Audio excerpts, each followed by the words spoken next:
everyone, my dear students, how are you all? I warmly welcome to once again Science Anvi classes.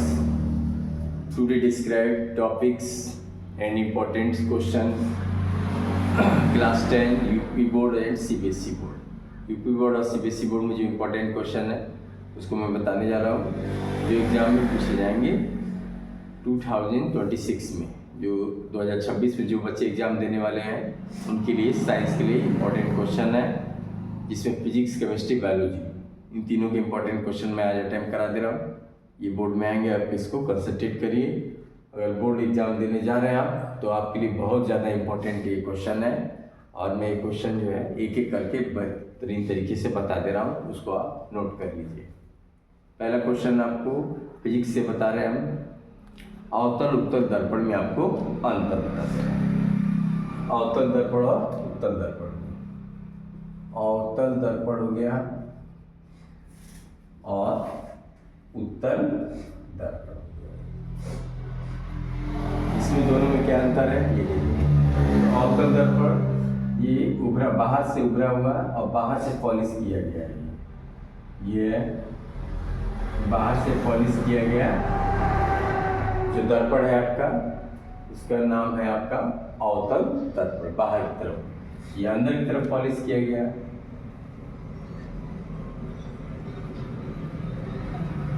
अंदर बाहर की तरफ उभरा हुआ है, ये अंदर की तरफ उभरा हुआ है।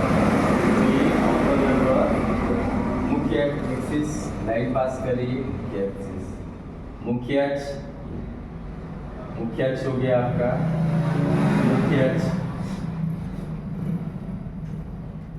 मुख्य अक्ष ये, और आने वाली किरणें आती हैं, अनंत से आने वाली किरणें समांतर आती हैं। सेंटर ऑफ कर्वेचर, फोकस और फोकस से होकर पास हो, ये आने वाली किरणें समांतर आएंगी। और ये यहाँ पे डैश डैश मान सकते हैं, ये पीछे फिट हो जाएगी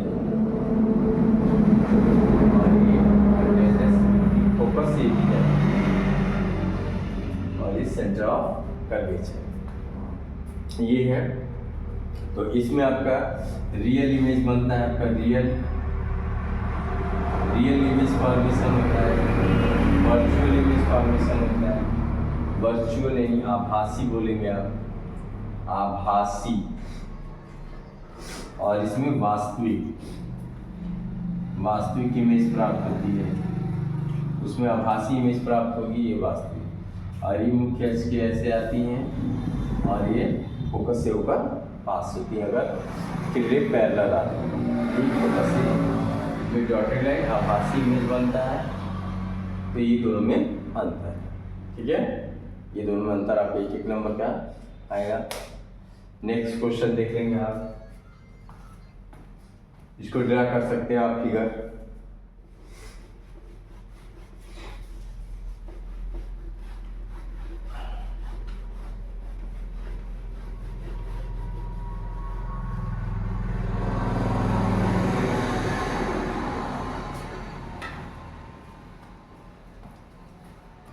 नेक्स्ट क्वेश्चन आप होगा आपका दर्पण सूत्र लिखिए। दर्पण का सूत्र आपको देखेंगे, दर्पण सूत्र लिखना है आपको। दर्पण सूत्र लिखिए, दर्पण सूत्र। तो ये दर्पण सूत्र हो जाएगा आपका 1/f = 1/v + 1/u। ये दर्पण का सूत्र आ जाएगा आपका। दर्पण सूत्र है जिसमें अवतल के लिए अलग हो जाएगा, उत्तल के लिए अलग हो जाएगा।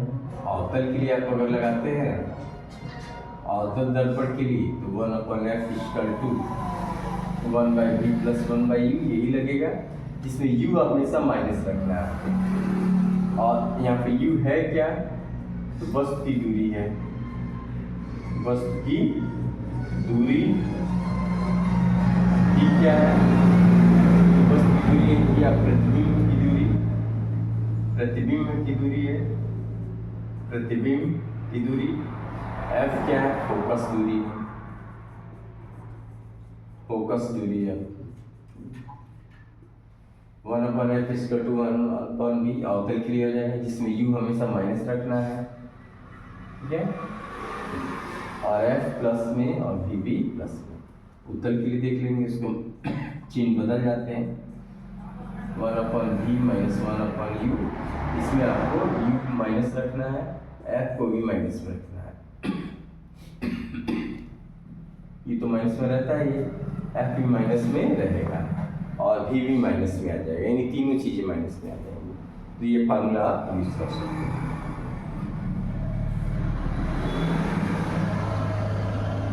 u है और ये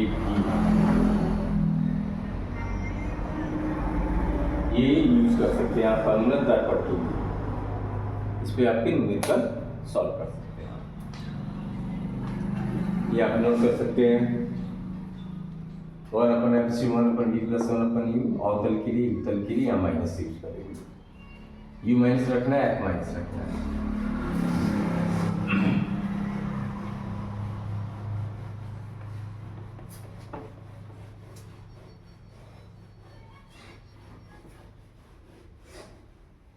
नेक्स्ट क्वेश्चन आपका, निकट दृष्टि दोष क्या है और दूर दृष्टि दोष क्या है, इसको समझ लेंगे। निकट दृष्टि दोष और दूर दृष्टि दोष।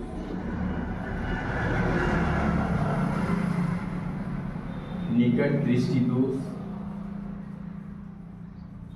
और दूर दृष्टि दोष, ये भी पूछा जाता है, इंपॉर्टेंट क्वेश्चन है। निकट दृष्टि दोष और दूर दृष्टि दोष में क्या है? इसमें निकट दृष्टि दोष में होगा, इसमें पास की वस्तुएं साफ साफ दिखाई देंगी, पास की वस्तुएं साफ दिखाई देती हैं, साफ दिखाई देती हैं। इसमें दूर दृष्टि में दूर की वस्तुएं साफ दिखाई देती हैं, दूर की वस्तुएं साफ दिखाई देती हैं, साफ दिखाई देती है। इसमें आप निकट दृष्टि दोष का निवारण करने के लिए इसमें होता क्या है, वस्तु पास वस्तुएं तो साफ साफ दिखाई दे रही हैं, लेकिन दूर की वस्तुएं दिखाई नहीं दे रही है। यानी इसमें ये होता है कि आपका इमेज जो है रेटिना से पहले बन गया, पास की दिखाई दे रही है साफ साफ, इमेज पहले बन गया, दूर का नहीं दिखाई दे रहा है। इसमें हम लेंस का यूज करेंगे, अवतल लेंस का यूज करेंगे।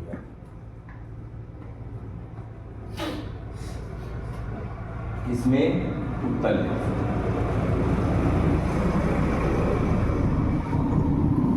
अवतल लेंस और उत्तल लेंस का यूज करेंगे, जिससे हमें निवारण। नेक्स्ट देखेंगे,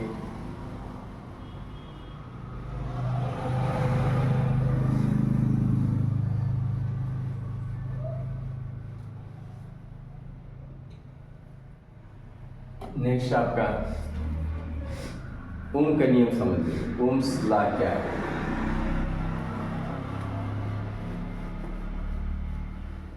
ओम्स का नियम,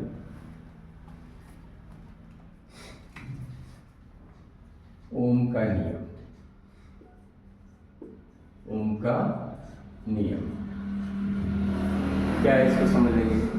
तो यदि हम भौतिक कारक जैसे ताप हो गया, दाब हो गया को स्थिर रखा जाए, ताप दाब कारकों को स्थिर रखा जाए, तो जो विभवांतर है धारा के समानुपाती होता है, V समानुपाती I। जो भी विभवांतर है वो धारा के समानुपाती होता है। यदि आपने ताप दाब को भौतिक कारक को कांस्टेंट रखा तो बहने वाली धारा विभवांतर के समानुपाती होती है, I के समानुपाती। अब ये समानुपाती का निशान हटाएंगे आप, कांस्टेंट आ जाएगा R इंटू आएगा। अच्छा, R क्या प्रतिरोध है, प्रतिरोध है। I क्या विद्युत धारा है, धारा है। V क्या विभवांतर है, विभवांतर है ये, तो V into I into R ये आ जाएगा। ये ओम्स का नियम है। और इस पे आप सवाल लगा सकते हैं। अगर हम कहीं कहीं आर पूछ रहा है, आर ज़्यादातर पूछता है तो भी बटा आई के यूज करें। भी बड़ा इंटू आर, तो जहाँ आई आर अगर है तो वहाँ पर हम भी रख सकते हैं, भी का वैल्यू पुट कर सकते हैं। इस पर ओम्स लॉ इम्पोर्टेंट है।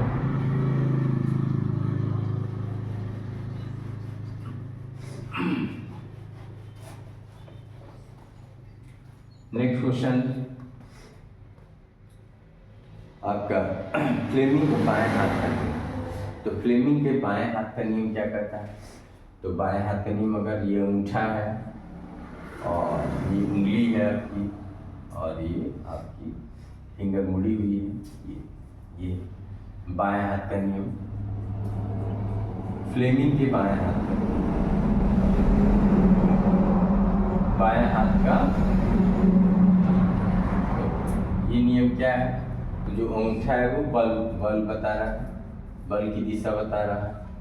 जो उंगली है ये क्षेत्रफल को बताती है, क्षेत्रफल, चुंबकीय क्षेत्र, चुंबकीय क्षेत्र। और जो ये बाकी उंगलियां हैं, मुड़ी हुई उंगलियां,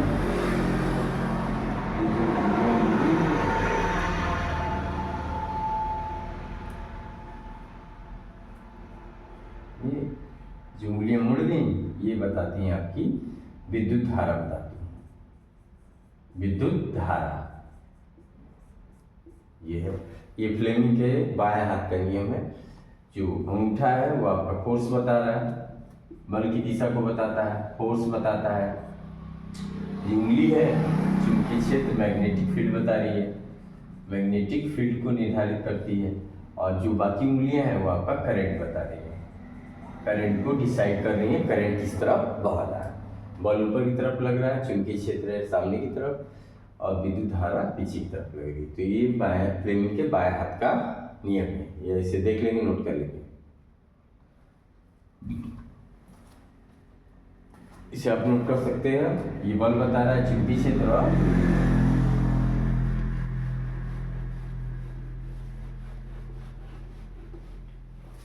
नेक्स्ट आपका क्वेश्चन कह रहा है, आप केमिस्ट्री में आ जाएंगे। आप केमिस्ट्री,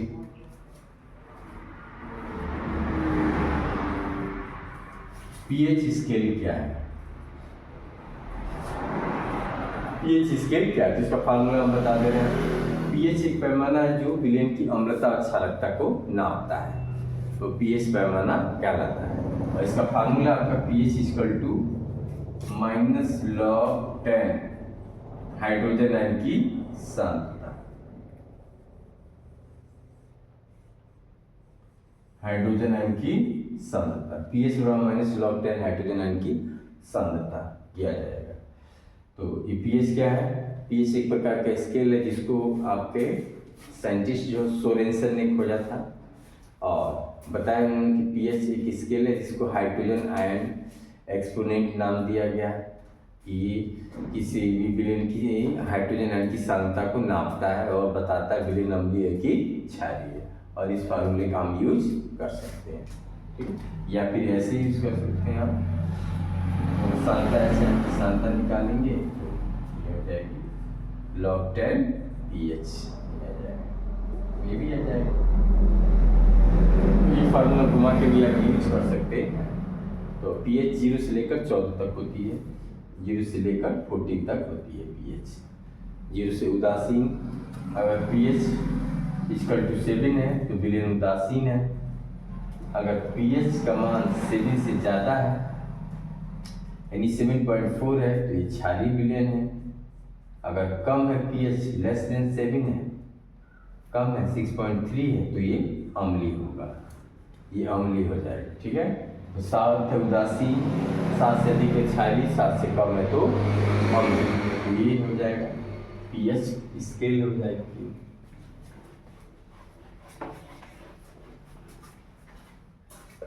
चाहे तो आप नोट कर सकते हैं पीएच इक्वल टू 7, उदासीन विलेन, उदासीन विलेन, उदासीन villain, pH is greater than 7, क्षारीय villain, pH is less than 7, अम्लीय है, अम्लीय है। pH के मान 7 से अधिक है, रासायनिक कम है तो अम्लीय, और 7 है तो उदासीन।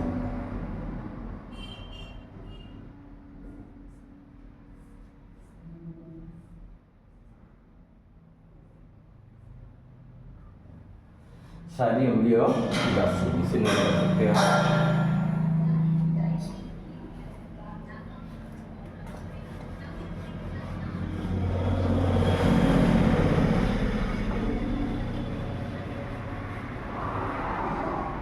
नेक्स्ट क्वेश्चन कह रहा है धातु के गुण। धातु के धातु के गुण क्या होंगे? पहले धातु में तन्यता पाई जाती है, धातु में आघात वर्धीनता पाई जाती है, धातुएं कठोर होती हैं, धातुएं ऊष्मा की सुचालक होती हैं, और धातुएं जो है अम्लों से क्रिया करके हाइड्रोजन गैस बाहर निकालती हैं। बहुत सारे इसके कैरेक्टर हैं। तो पहले धातुएं प्रायः ठोस होती हैं, दूसरा आपका हो जाएगा धातुएं विद्युत की कुचालक होती हैं, दूसरा धातुएं अपारदर्शी होती हैं, आपका अगला हो जाएगा धातुएं चमकदार होती हैं, धातु में तन्यता का गुण पाया जाता है, धातु में आघात वर्धीनता पाई जाती है। तन्यता का गुण हो जाएगा आपका, तन्यता मतलब उनको खींच के तार बनाया जा सकते हैं। जैसे 1 ग्राम गोल्ड से आप क्या कर सकते हैं? 2 किलोमीटर तार बनाया जा सकते हैं, तार बनाया जा सकता है। और तन्यता धातु उसमें सुचालक होती हैं। तो सबसे ज़्यादा सिल्वर, चांदी, गोल्ड में, सिल्वर में, कॉपर में, एल्युमिनियम में इनके तार बनाए जाते हैं जो electricity pass, good conductor of electricity. और इसमें करंट नहीं जाएगी, वो याद रखें एक्सेप्शन। मरकरी ऐसी धातु है जो द्रव अवस्था में पाई जाती है, और इस द्रव अवस्था में है ये। और एक और धातु सीसा है, ये दोनों विद्युत की कुचालक है।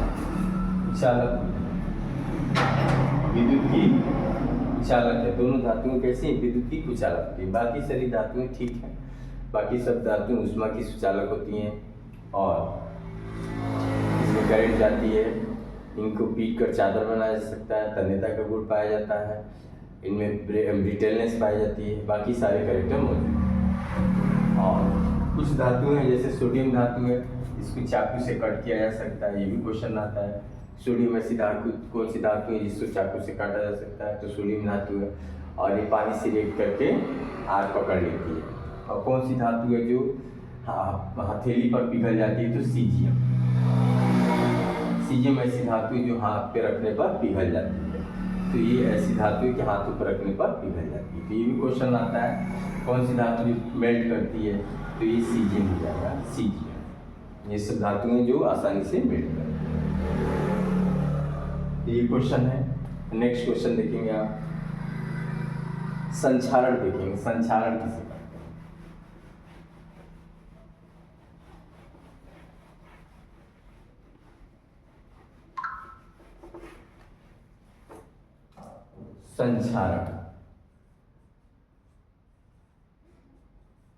संक्षारण कोरोशन बोला जाएगा इसको, कोरोशन, SION, कोरोशन है संक्षारण। जब किसी धातु की सतह पर नमी और ऑक्सीजन की उपस्थिति में धातु की परत का धीरे धीरे क्षय होने लगता है, इस प्रक्रिया को धातु का संक्षारण कहते हैं। जैसे एग्जाम्पल लोहे पर जंग लगना, एग्जाम्पल आपका लोहे पर जंग लगना, लोहे पर जंग लगना,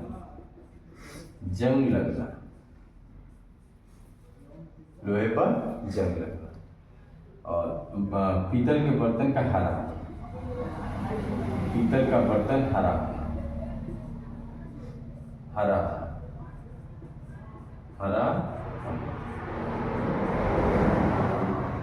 इसका देखें लोहे पर जंग लगना। ये है आपका लोहा है, और इसने नमी लिया H2O और ऑक्सीजन लेगा, ये बना देगा Fe2O3 XH2। ये जंग का सूत्र है,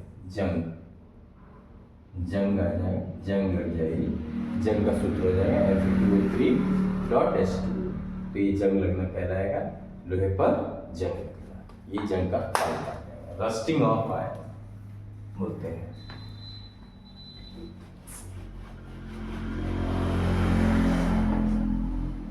नेक्स्ट देखेंगे आप,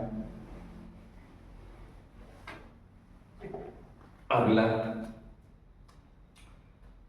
समजात श्रेणी देख लेंगे, कार्बन की समजात श्रेणी। तो समजात श्रेणी में समान कार्बन उपस्थित है, समजात श्रेणी कहलाएगा।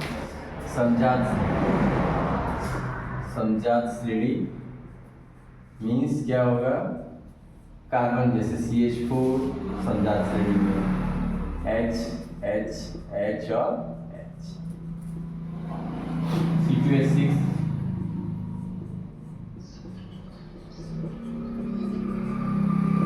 कार्बन हाइड्रोजन है, कोई दूसरा इसमें इन्वॉल्व नहीं है। C3H8 1 2 3 H H H H H H H और H, C3H8 ये हो जाएगा मीथेन, एथेन, प्रोपेन। ये सब सजातीय श्रेणी, इसमें दूसरा कार्बन की को छोड़कर दूसरा कोई इसमें नाइट्रोजन वगैरह इस श्रेणी में नहीं है। ये एल्केन, एल्कीन, एल्काइंस ये सब सजातीय श्रेणी है, इसमें कोई दूसरा इन्वॉल्व नहीं होता है।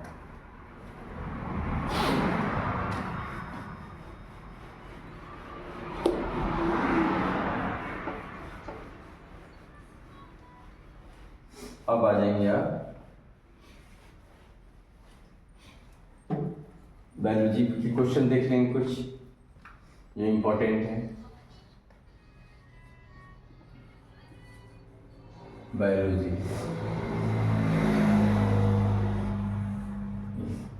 के क्वेश्चन देख लेंगे जो इंपॉर्टेंट। फर्स्ट क्वेश्चन देखेंगे आप, मानव में पोषण की प्रक्रिया को समझाना है। मानव में पोषण प्रक्रिया समझाइए। मानव में पोषण प्रक्रिया समझाइए। पोषण प्रक्रिया समझाइए। समझाइए।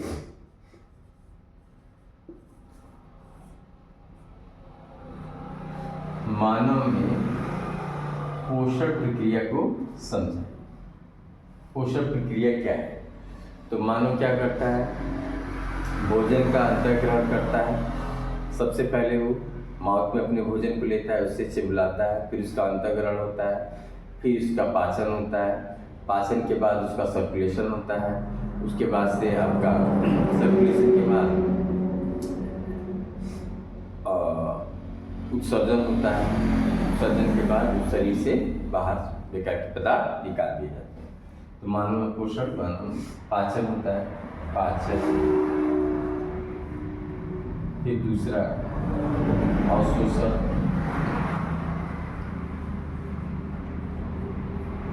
पाचन, अवशोषण, श्वसन आ जाएगा।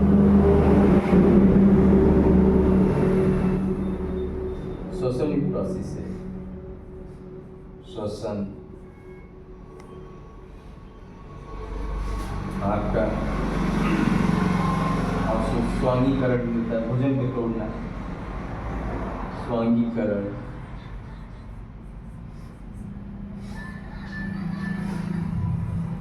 आपका सर्कुलेशन, परिसंचरण, परिसंचरण, परिसंचरण तंत्र,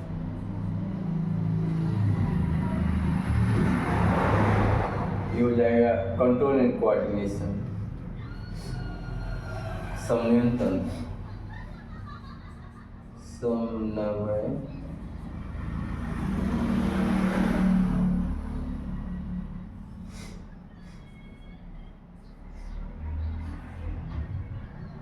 समन्वय तंत्र,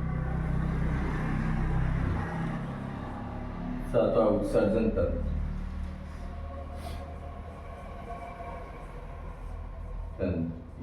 ये सब आ जाएंगे।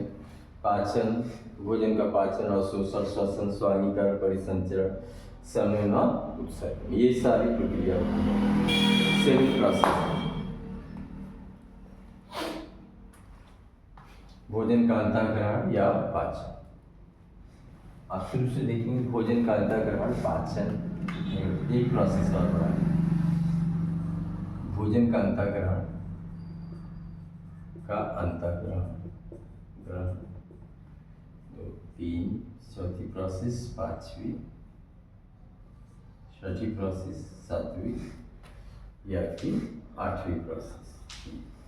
पाचन और शोषण, स्वांगीकरण, श्वसन, परिसंचरण, संवहन तंत्र, उत्सर्जन, ये सारी प्रोसेस बॉडी में होती है। हृदय का कार्य लिखिए, ये आता है क्वेश्चन आपका। हार्ट की फंक्शन क्या है?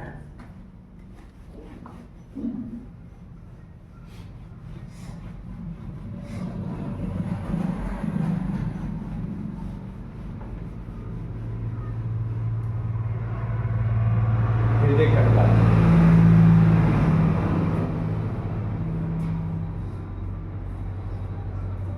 क्या है, क्या काम करता है? तो पहले हृदय समझ लेंगे इसका संरचना। हृदय की संरचना कुछ आती है संरचना, तो आप इसको बना सकते हैं ऐसे।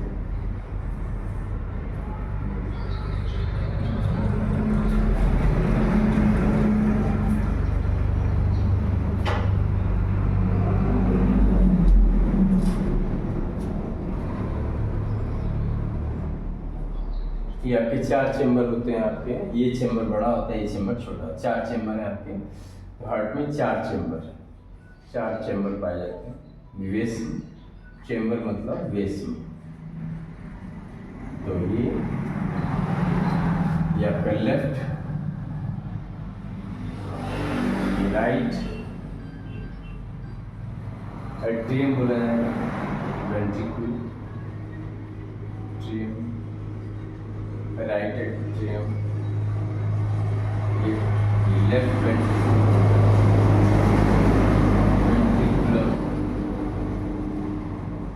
और ये राइट वेंट्रिकुलम,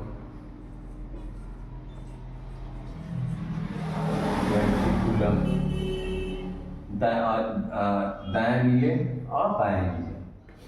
बायां नीले बोला जाएगा, और ये दायां नीले। ये अलिंद है, दायां अलिंद, और ये बायां अलिंद। ये वाल्व है, वाल्व, ये इसे बोलेंगे कपाट। ये वाल्व, कपाट बोल सकते हैं। तो ये है हार्ट की संरचना। और इधर इसमें से भी निकलेगी वो। ये क्या कार्य करता है, इसका कार्य समझिए। पहला कार्य कि ब्लड का फ्लो करना, यानी हमारे शरीर से ब्लड को पूरे शरीर में पहुंचाता है। और दूसरा काम, जो भी पदार्थ है ऑक्सीजन का परिवहन करता है, ऑक्सीजन का ये परिवहन करता है, ब्लड पहुंचाता है पूरे शरीर में। और दूसरा काम ऑक्सीजन का परिवहन करता है। और हीमोग्लोबिन की मात्रा इसमें पाई जाती है, ऑक्सीजन का परिवहन करता है, ब्लड को पूरे शरीर में पहुंचाने का कार्य करता है। और ऑक्सीजन, जो भी पोषक पदार्थ ऑक्सीजन है उसको पहुंचाता है। और दूसरा जो CO2 जो बेकार के पदार्थ है उसको भी शरीर से बाहर निकालने का काम करता है। अच्छी चीज़ों को ग्रहण करता है और बेकार चीज़ों को बाहर निकालने का कार्य करता है। ये इसका कार्य। नेक्स्ट देख लेंगे, पादप हार्मोन्स के नाम। पादप हार्मोन्स क्या है, थोड़ा सा मैं बता दे रहा हूँ। पादप हार्मोन्स,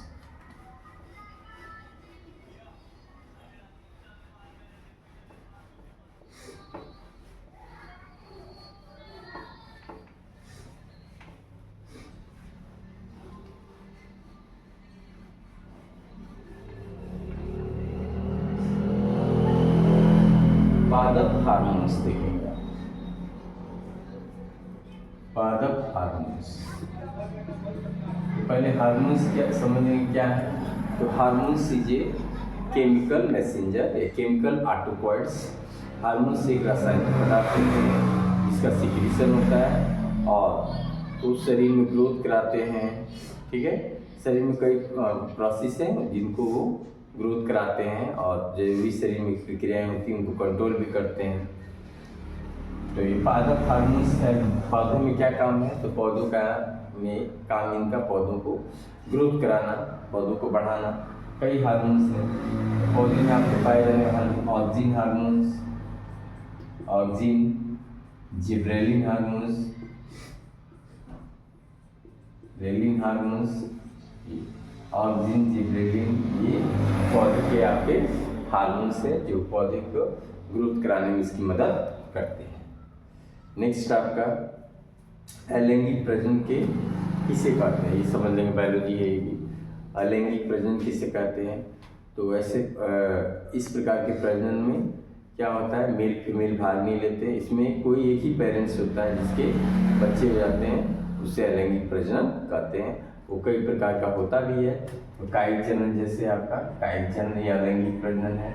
कायिक जनन इसमें क्या होता है, कायिक जनन में आपने आलू लिया और इसमें आलू में आँख निकली होती है, इसके टुकड़े किए आपने और एक टुकड़ा बो दिया आपने, 2 टुकड़े, तो अब इसमें ग्रोथ हो जाएगी। एक ही पेरेंट्स है, बहुत सारे इसमें बच्चे आ जाएंगे, बहुत सारे आलू बन जाएंगे।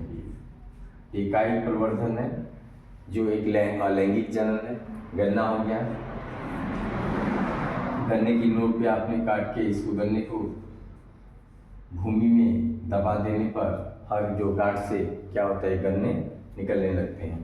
तो ये कायिक प्रवर्धन है, कायिक जनन में आता है। ये अलैंगिक जनन है एक प्रकार का, जिसमें केवल एक ही पेरेंट्स है और उस पेरेंट्स से बहुत सारे बच्चे हो जा रहे हैं, बहुत सारे जनरेशन बढ़ जा रही है। तो ये कायिक प्रवर्धन पाया जा रहा है बच्चों में। अनुवांशिकता के जनक कौन है और कैसे विकास हुआ, इसको समझ लेंगे। तो अनुवांशिकता के जनक आपके ग्रेगर जॉन मेंडल हैं। इन्होंने बताया कि अनुवांशिकता क्या है। अनुवांशिकता माता पिता के लक्षण बच्चों में पीढ़ी दर पीढ़ी पहुंचना अनुवांशिकता कहलाता है। इसका विकास, तो धीरे धीरे इसका विकास हुआ। जब पीढ़ी दर पीढ़ी कैरेक्टर पहुंचे तो बहुत सारे जो है एक जीव से दूसरे जीव, नए जीवों की उत्पत्ति हुई। कुछ जीव नष्ट हो गए, कुछ जीव सर्वाइव कर गए, जो कहा जाता है चार्ल्स और डार्विन के अनुसार कि जो संघर्ष से जीत गया व्यक्ति वो सर्वाइव कर गया, जो संघर्ष से दब गया व्यक्ति वो सर्वाइव नहीं कर पाया। ठीक है, तो ये आपने देखा क्लास 10 का साइंस का पेपर, जो यूपी बोर्ड और सीबीएसई बोर्ड दोनों के लिए इम्पोर्टेंट था, फिजिक्स, केमिस्ट्री और बायोलॉजी। तो इस जो है इस वीडियो को आप पूरा देखिए, इसमें सारे इंपॉर्टेंट क्वेश्चन हमने इंक्लूड कर दिए हैं जो 2026 में पूछे जाएंगे। Okay, that's all, have a nice day.